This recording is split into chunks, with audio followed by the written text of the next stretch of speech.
Para falar um pouco mais sobre vida após a morte, nós convidamos o médium e conferencista espírita Raul Teixeira.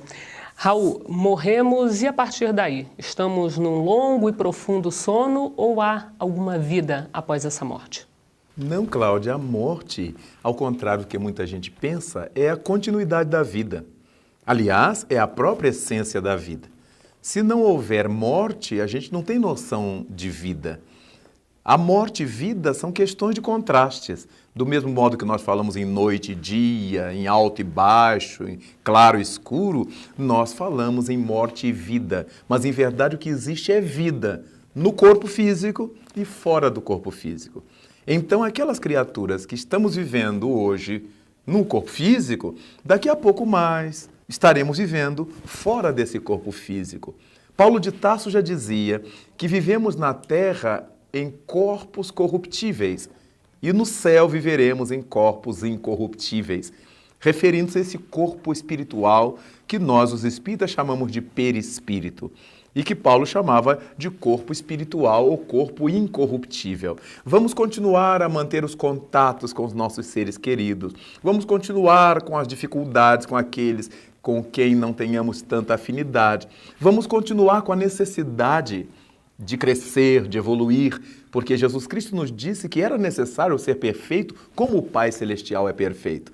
Como isso não pode acontecer de repente numa única vida, até porque nem todos nós vivemos muito tempo numa única vida, pessoas que nascem e morrem, outras vivem algumas horas, alguns dias, poucos anos, e mesmo que vivêssemos 100 anos, 150 anos, o que é que a gente aprende para sermos como Deus ou nos aproximar de Deus nesse período? Obviamente que é importantíssimo que tenhamos essa visão de que depois da morte as coisas não se acabam, porque a morte é apenas o final do corpo físico. Nós saímos dos corpos, mas não saímos da vida.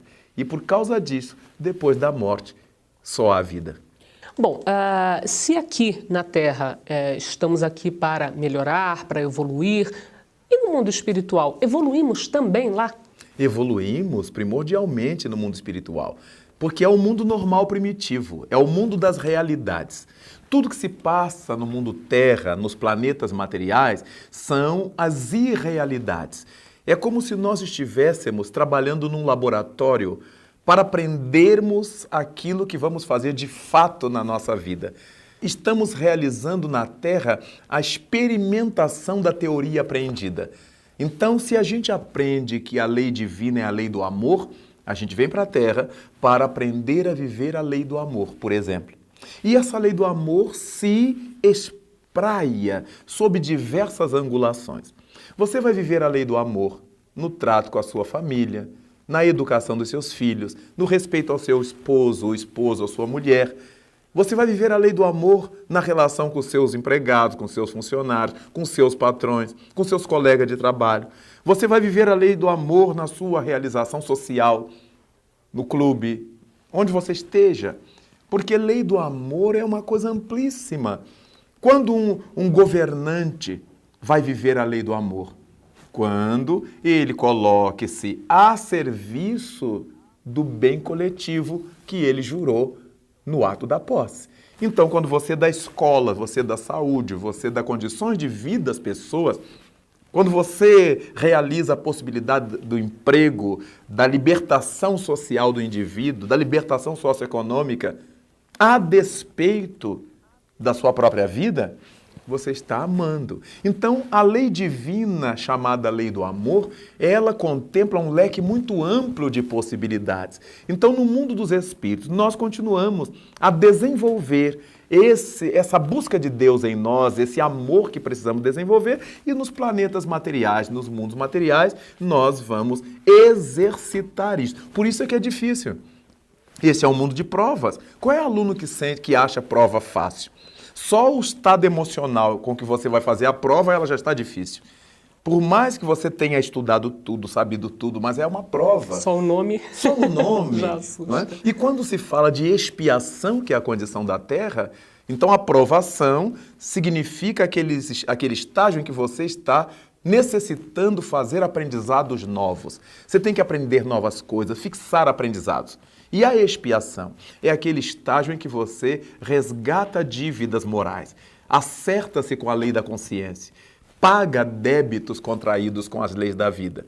Então, a expiação é que nos leva a sofrer, a resgatar, a enfrentar essas lutas morais, mas a aprovação é que faz com que a gente, ao aprender determinada coisa, seja testado nesse aprendizado feito. As religiões estão aí na Terra com essa finalidade, deveriam estar com essa finalidade, de nos fazer entender a importância de viver no mundo a lei do amor, a lei de justiça, a lei de caridade, a lei de sociedade. O difícil, Cláudia, não é morrer, não é ir para o mundo espiritual. O difícil é estar aqui.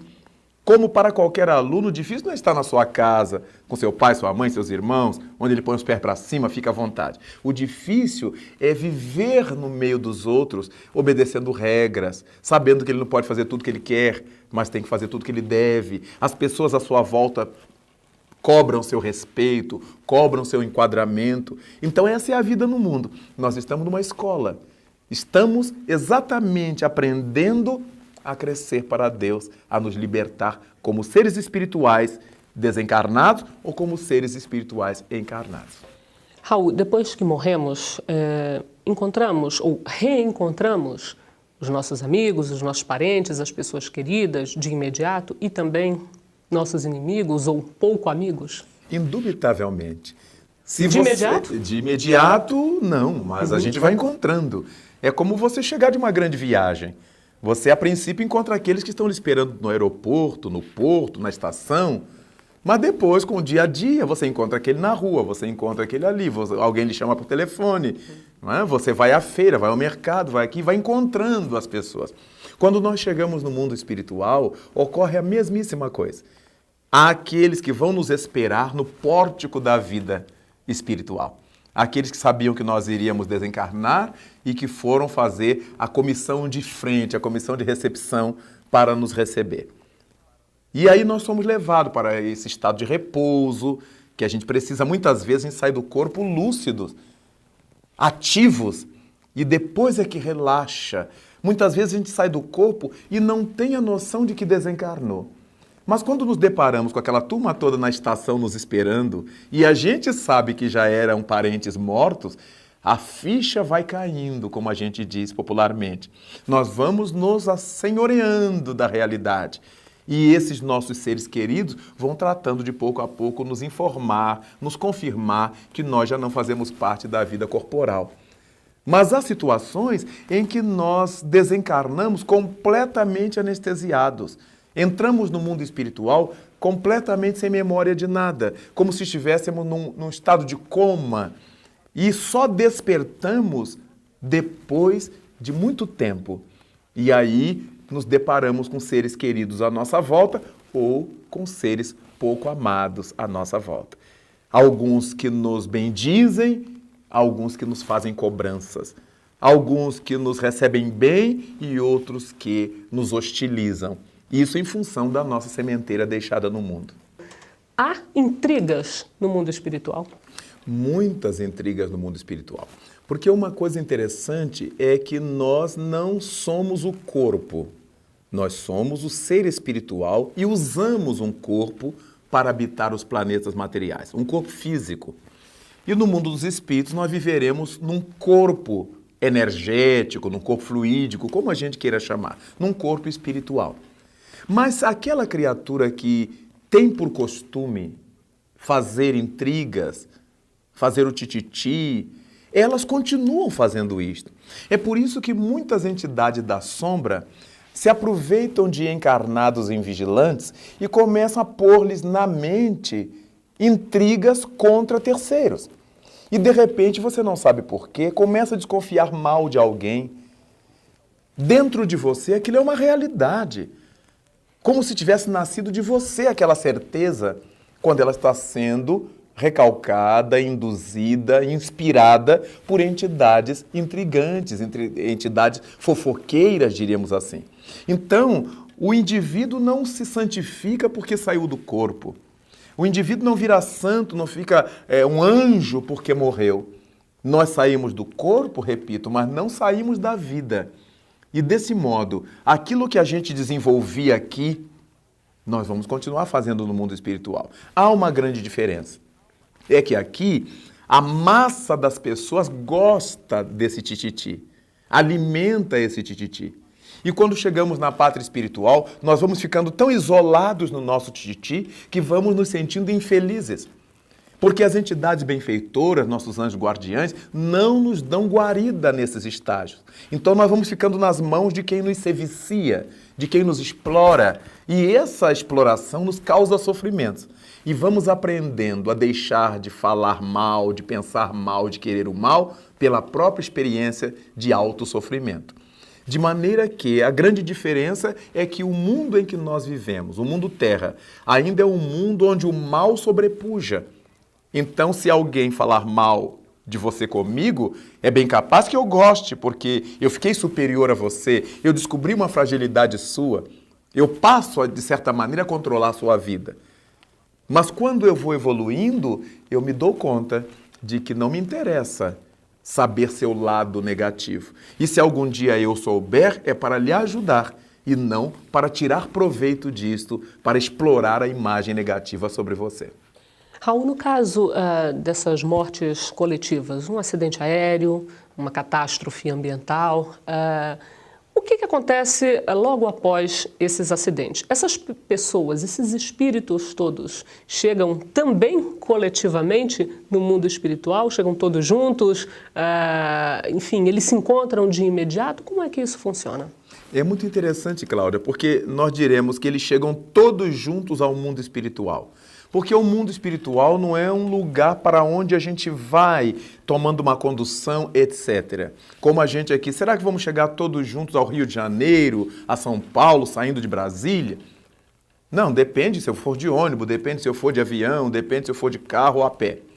Mas quando se trata de desencarnação, no momento em que eu saio do corpo físico, eu já estou no mundo espiritual. O que vai pesar aí é o nível de minha espiritualidade. É a minha condição espiritual. Essa é que vai dizer se eu vou travar contato imediato com os meus benfeitores, com meus amigos, com meus familiares ou com os meus adversários, meus inimigos, as pessoas às quais eu fiz mal. Seria uma espécie de meio de transporte? Exatamente. Conforme o seu grau de evolução Meu espiritual. grau de evolução. Chega-se mais rápido. Ou tem-se esse contato mais rápido ou não? Ou não. Ou eu posso me sentir feliz com aquela saída do corpo, livre de uma tormenta que a vida me causava, ou mais atormentado ainda, por uma razão muito curiosa. Quando nós estamos reencarnados, quando estamos no corpo, todos os problemas que a gente vive, o corpo, de certa maneira, é um quebra-luz. Se eu estiver com muita dor de cabeça, eu tomo um comprimido, vou dormir e pronto, e passa. Mas no estado espiritual, quando eu já não tenho um corpo físico, eu sofro tudo intensamente, sem possibilidade de abafar.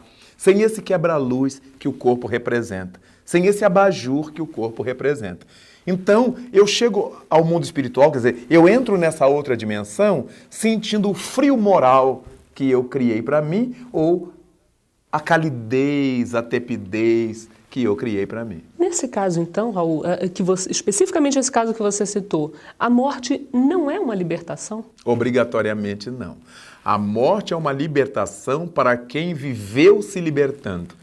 A morte é uma escravização para quem viveu se escravizando. Quem é que vive se libertando, quem é que vive se escravizando? Vive se escravizando a pessoa que põe todas as suas fichas nas coisas que vão ficar aqui.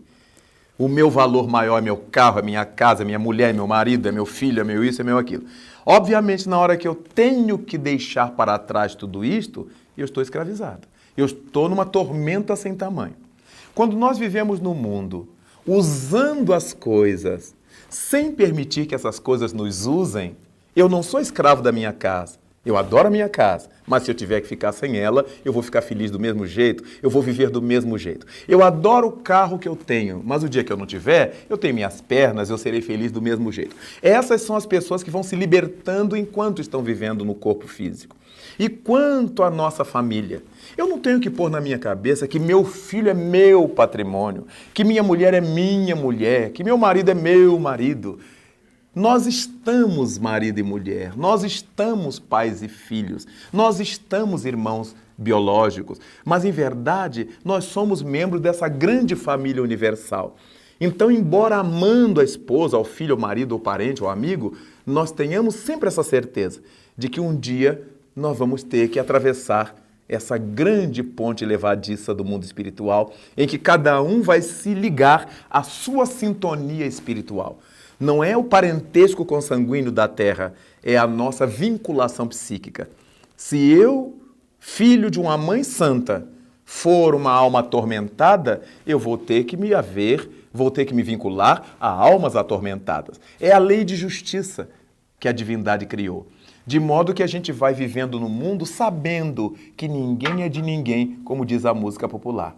E a partir disto aí, nós aprendemos a amar as pessoas sem desejar possuir as pessoas, sem desejar ser donos das pessoas. E isso nos liberta fundamentalmente. Raul, muito obrigada por mais essa entrevista.